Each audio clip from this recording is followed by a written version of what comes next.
8h47 dans l'after jusqu'à minuit ce soir sur RMC à la télé, sur BFM Sport, sur RMC à la radio, pardon, sur BFM Sport à la télé avec Jonathan Macardy et Florent Gautreau. Messieurs, je vous propose de revenir évidemment sur l'une des infos du jour qui est complètement passée à l'as et pourtant, il n'y aurait pas eu le transfert de Neymar, ça aurait fait les gros titres, en tout cas ça aurait fait des titres suffisamment importants. Le tirage au sort des barrages de la Ligue des Champions, et il y avait une affiche qui nous intéressait tout particulièrement, c'était celle qui allait concerner Nice. Et bien Nice, ils ont tiré du lourd, ils ont tiré le Napoli en l'occurrence.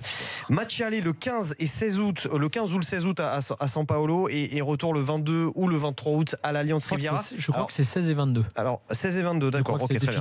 En tout cas, il y a une chose, on va dire, s'il faut voir le côté positif des choses pour Nice, c'est qu'il y a le match retour à domicile, et ça c'est quand même pas rien. Ouais, enfin, je crois, là pour le coup, c'est un peu c'est le seul truc positif, parce que je pense que ça changera pas grand chose. Vraiment, là effectivement, ils ont tiré le pire. Ils avaient le pire tirage, soi-disant, contre l'Ajax. Et on avait dit que au moins tactiquement, même si c'était fort, l'Ajax avait perdu des joueurs, et au moins tactiquement, Nice pouvait apprécier, on va dire, d'avoir l'Ajax pour adversaire. Là, c'est différent. C'est-à-dire qu'il passe à un niveau supérieur. Ça va être très dur. Après, alors oui, effectivement, c'est le pire des tirages. Le Napoli l'année dernière. On rappelle que sinon il y avait Liverpool ou Séville. Oui, c'est le pire des tirages. Voilà. Cherche pas, c'est le pire des tirages. Le Napoli, c'est l'équipe qui jouait le plus beau football en Europe l'année dernière. Ils n'ont pas gagné de titre parce qu'ils ont un banc qui est très court, manque de turnover et la blessure de leur avant-centre en début de saison. Mais je pense que c'est l'équipe vraiment qui a le plus développé le football le plus développé tactiquement. Ouais. Mais alors après, si on peut voir des points, si on veut chercher des points positifs, il y a que le style de jeu du Napoli, tout en possession de balle, peut-être favoriser Nice. De ne pas avoir la possession. Nice, on sait qu'ils sont plus à l'aise contre des équipes qui veulent garder le ballon. Nice a des atouts à faire évident contre l'Ajax. Franchement, de ce que je vois cette année, je parle sur l'année dernière, mais de ce que je vois cette année, quand l'Ajax ils n'ont pas aimé justement pas avoir la possession. Alors, par rapport à l'année dernière, je trouve que c'est sur certains matchs, justement, Nice s'est soufflé justement quand des équipes avaient tendance à leur laisser le ballon. Donc, je pense qu'ils savent le faire. Il n'y a pas non plus beaucoup de départs dans ce Nice-là. Et mais est-ce que ça va aussi bien marcher face au Napoli que face à Dijon ou je ne sais quelle équipe l'année dernière? On cherche des choses pour se rassurer. On a dit que c'était, tu vois. Non, mais je pose des questions. Cardinal est blessé. Ok. Et le deuxième point qui me semble être un tout petit avantage, c'est qu'on sait que les Italiens reprennent un petit peu plus tard et que physiquement, il y a peut-être moyen d'être un peu en avance. Ouais, peut-être. Après, je pense que là, le scénario, j'ai envie de dire l'histoire de Nice, le destin un peu de Nice, c'est un peu ça. C'est ce que disait River, quelque part, en disant qu'ils étaient plus formatés pour l'Europa League. J'ai l'impression que c'est ce qui est écrit. C'est-à-dire qu'ils font un exploit qui est important quand même par rapport à l'histoire et au fait qu'ils ont retrouvé la Coupe d'Europe depuis la première fois depuis 57, le stade, les supporters, enfin, non, pas la Coupe d'Europe depuis 57, c'est la Ligue des Champions. La Ligue des Champions, la C1. Parce que la Coupe d'Europe, ils avaient fait une C2 dans les années 90. Enfin, ils avaient fait de la C3 l'année dernière d'ailleurs. Il y avait la C2, ils avaient joué contre Kilmarnock d'ailleurs. Kilmarnock, ils avaient gagné contre Kilmarnock. Ouais. Et donc, c'est important pour l'histoire de Nice d'avoir de s'être qualifié.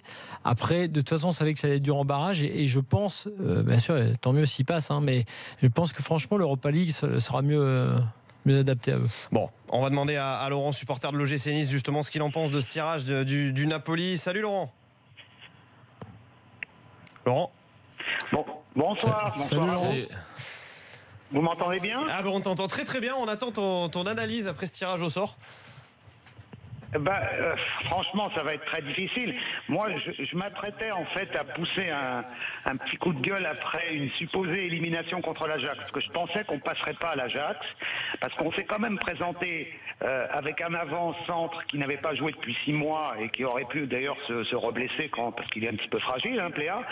Donc aucun remplaçant sur le banc, sans arrière gauche non plus, puisque c'est Sarr qui joue arrière gauche et qui est un arrière central de 18 ans sans aucune expérience, et avec les 3 joueurs majeurs qui sont partis, qui n'ont finalement pas été remplacés, parce que Lesmelou c'est encore un petit peu tendre et Jallet il est sur le banc. Bon bref, donc je trouve qu'au niveau mercato, moi j'étais sidéré de voir que finalement rien n'avait été fait correctement pour jouer ces tours préliminaires du Coupe d'Europe. Donc, mais Laurent, l'histoire elle est simple. Ouais.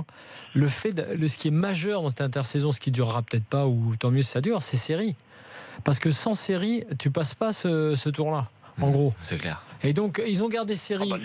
Et voilà. Et donc en fait, je suis d'accord avec toi. Hein, sur le mercato, t'as des joueurs qui sont pas encore assez haut niveau, genre les Smelou. Tout ce que tu dis. Sarr à gauche, c'était pas l'idéal. Petite info, Série, il est pas dans le groupe demain pour le match face à l'AS Saint-Etienne. Série, ce joueur-là, il est énorme. Il fait passer Nice. Je me posais une question, mais j'ai pas eu d'info contre l'Ajax. Et pour moi, elle est là la clé du truc. Et elle est là la clé du mercato de Nice, la clé peut-être de la saison, etc., etc. Enfin, c'est soit Série, soit Voilà. Même de toute façon, il va être courtisé. C'est soit Série, soit fin de série pour Nice. Un petit mot, c'est que. Vas-y, Laurent. Vas-y, Laurent. Ouais, je trouvais que je trouvais ce qui était dommage, c'est justement quand on voit le niveau de série, quand on voit quand même la performance de cette équipe avec des jeunes et l'entraîneur qui est évidemment toujours aussi bon, avec 2-3 joueurs en plus, je pense que justement Nice pourrait avoir ses chances contre Naples. Alors j'espère qu'il va y avoir un petit peu de mercato, je crois que c'est dans une quinzaine de jours les matchs, juste pour remplacer. Déjà, comment peut-on se présenter quand même pour un match de Ligue des Champions avec un avant-centre qui n'a pas joué depuis 6 mois et sans remplaçant, quoi.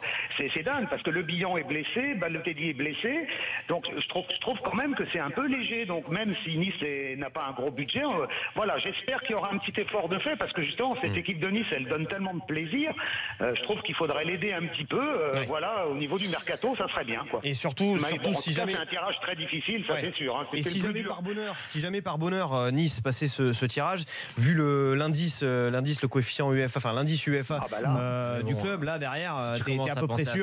Mais cela dit, ce qui est vrai, c'est que de toute façon, tu fais un parcours d'obstacles tel que tu vas te manger des matchs compliqués en permanence. Mais bon, après, peu importe, tu passes Naples, tant mieux. Moi, je dis juste que Ligue des Champions, tu prends l'argent qui va avec. Surveillons série. Regardons quand même ce qui peut arriver du côté de Nice, parce que en gros, tel que c'est trop juste. Pour faire simple, c'est trop juste. C'est trop juste. Parce que Naples, parce que l'Ajax, je reviens à l'Ajax quand même. L'Ajax était moins fort que l'an dernier, c'était clair. C'est sûr. Donc voilà, donc tu passeras pas Naples qui était très fort en Ligue des Champions l'an passé, même si effectivement en termes de prépa ils sont un peu en retard. Pour moi c'est pas jouable. Pour Série, je partage pas forcément ton inquiétude, parce que je pense que si Favre a affirmé avec autant d'aplomb et d'assurance que Série restait, je pense qu'ils ont dû quand même lui donner les garanties. C'est quand même un entraîneur. Surtout qu'il a quand même montré sur le terrain qu'il était là, quoi. Qu'il était très impliqué. C'est un entraîneur qui a failli quand même partir. Je pense qu'il a eu pas mal de discussions avec sa direction. Donc je pense que s'il a dit comme ça que Série restait, c'est qu'il doit avoir quelques garanties. Après, ça n'empêche pas le fait qu'il faut recruter un milieu de terrain créateur. Allez, on remercie Laurent d'avoir fait le 32-16. On passe à l'OM, parce que c'était l'objet de l'autre tirage du jour. Alors c'est le barrage de l'Europa League. Je suis désolé. Je suis face à une équipe dont je ne sais même pas prononcer le nom. C'est Domžale en Slovénie. Voilà, donc les Marseillais iront à Domžale en Slovénie le 17. Et le match retour, ce sera le 24. Pour être très honnête, j'ai pas regardé quels autres clubs il y avait. Ils sont bagués complets, parce que en gros, Ostende et Domžale, c'est top, quoi. Oui. Ou alors il y avait d'autres gros. Non, franchement, quand tu regardes de ceux qui pouvaient tirer, si tu veux, voilà. Après, c'est pareil, c'est des questions de coefficient, ils ne pouvaient pas tirer le Milan AC, par exemple. On va demander à Nabil, supporter de l'OM, ce qu'il pense de ce tirage au sort pour les Marseillais en barrage de l'Europa League. Salut Nabil. Salut Nabil. Voilà, Nabil. Salut. Qu'est-ce que t'en penses? Bon, ça devrait passer quand même. Je pense que oui, mais après, moi, je suis comme vous, je connais pas du tout cette équipe. J'ai vu le tirage. Maintenant, hier, j'étais passé aussi, j'avais dit que Marseille, ils allaient avoir des difficultés contre Ostende au match retour. C'est ce qui s'est passé. Et Marseille, en fait, contre les équipes comme ça, dites plus faibles, ils ont toujours quelques difficultés à domicile. À domicile, je veux dire à l'extérieur. À domicile, ça passe, ils arrivent ils ont le public qui pousse, ils n'ont pas trop le droit à l'erreur. Mais en général, après, à l'extérieur, c'est compliqué. Et là, je pense que ça va être pareil. Bon, je suis content. Moi, je préfère recevoir en retour que l'inverse. Est-ce que ça a vraiment une importance contre cet adversaire-là? Je me le demande. Non, mais après, il faut surfer sur une dynamique positive. Et hier, il a un peu cassé avec ce match nul. Donc, il faut continuer à engranger les victoires. Et là, ce match nul hier contre une équipe dite plus faible, normalement, ça passe facilement. On a vu qu'ils ont eu des difficultés. C'est vrai que ce qui est vrai, mais moi je pense qu'il n'y aura pas de problème contre Domzalé, mais moi ce qui m'intéresse, ça, je suis d'accord avec toi, c'est plutôt pour la Ligue 1. C'est-à-dire que quand je vois parfois des choses défensivement là, du côté de l'OM, que je vois que Mandanda là, hier, c'est vrai, t'as raison, à l'heure de jeu, il leur sauve un truc énorme. Mais c'est pas par rapport à la Coupe d'Europe pour l'instant. Moi c'est par rapport déjà à la Ligue 1 que je me fais quelques soucis.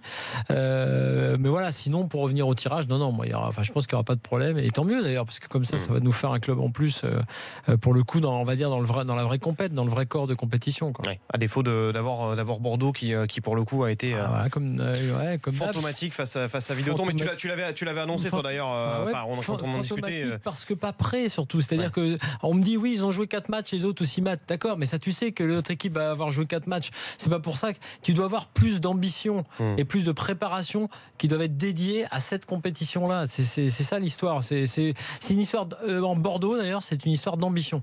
Il faut qu'ils aient de l'ambition au niveau de leurs dirigeants, il faut qu'ils aient de l'ambition en termes d'objectifs. Je ne pense pas que les dirigeants aient mis une pression suffisante à leurs joueurs et à leurs entraîneurs sur cette compétition. Et d'ailleurs, ça ne fait aucun drame. Ils sont éliminés, on n'en entend pas parler. Franchement, on l'a dit, mais l'élimination, la défaite, elle est pour Grovanec sur le match de jeudi. Il a vraiment fait des choix incompréhensibles.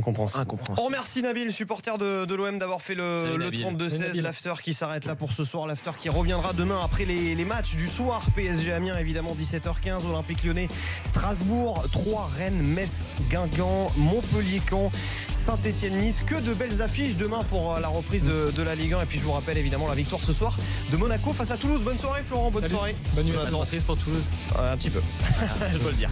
Bonne soirée à tous. Allez, à toutes.